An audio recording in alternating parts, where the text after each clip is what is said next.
mars 1998.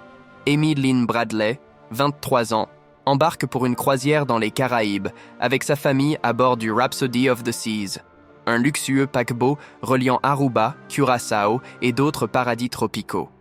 Amy est une jeune femme sportive, pleine d'énergie. Elle vient de terminer ses études universitaires et a décroché un bon emploi.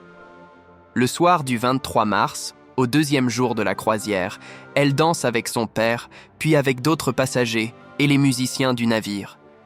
La dernière fois qu'elle est vue avec certitude, il est environ 5h30 du matin. Elle est assise sur le balcon de sa cabine. 30 minutes plus tard, elle a disparu. Les parents se réveillent et constatent qu'Amy n'est plus là. Ses sandales sont restées dans la cabine, tout comme son passeport et ses affaires. Ils alertent immédiatement l'équipage. Mais le navire continue sa route. Aucune alerte n'est donnée. Les recherches commencent trop tard.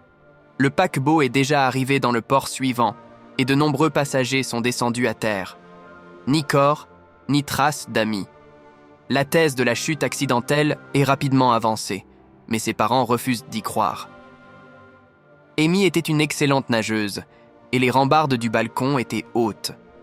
Elle ne serait pas tombée par accident. Quelques mois plus tard, plusieurs personnes affirment avoir vu Amy à Curaçao, l'une des destinations de la croisière. Un ancien marine dit avoir vu une jeune femme correspondant à sa description dans un bordel. Elle se serait présentée par son nom et aurait supplié qu'on l'aide.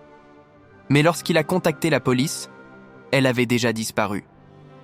Plus tard, une touriste raconte avoir aperçu une femme ressemblant à Amy dans une boîte de nuit, accompagnée d'hommes qui semblaient la contrôler. En 2005, la famille Bradley reçoit une photo. Une femme au regard triste, visiblement tendue, très semblable à Amy, assise en sous-vêtements sur un lit dans une pièce qui ressemblait à un bordel. On pense qu'Amy aurait pu être kidnappée et vendue dans un réseau de traite sexuelle pendant que le navire faisait escale. C'est aujourd'hui encore l'hypothèse la plus crédible selon les enquêteurs privés. Plus de 25 ans ont passé. Les recherches continuent. Ses parents n'ont jamais eu de réponse, mais ils gardent espoir. Ils croient toujours que leur fille est en vie, quelque part, et qu'elle attend d'être sauvée. Son nom figure dans la base nationale des personnes disparues. Le FBI a officiellement enquêté sur l'affaire. Mais aucun suspect, aucune preuve matérielle, seulement des témoignages. Une personne peut-elle vraiment disparaître d'un paquebot sans que personne ne sache jamais la vérité? Si vous aimez ce genre d'histoire vraie et inexpliquée, abonnez-vous. Car les mystères les plus effrayants ne viennent pas de l'imaginaire. Ils existent dans la réalité.